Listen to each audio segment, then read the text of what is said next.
ఎదుటివారి తప్పులెత్తి చూపడానికి అంత తొందరపాటు నీకు దేనికి?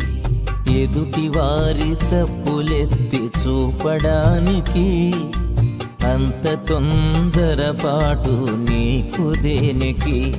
తీర్పు తీర్చుచున్న నీవు నేరస్తుడివవుతావు. తీర్పు తీర్చుచున్న నీవు నేరస్తుడివవుతావు. ఉగ్రత సమకూర్చుకొనెదవు. జాలి చూపు యేసు న్యాయవంతుడు.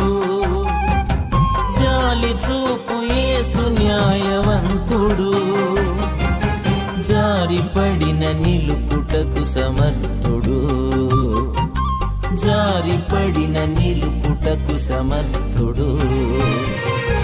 ఎదుటివా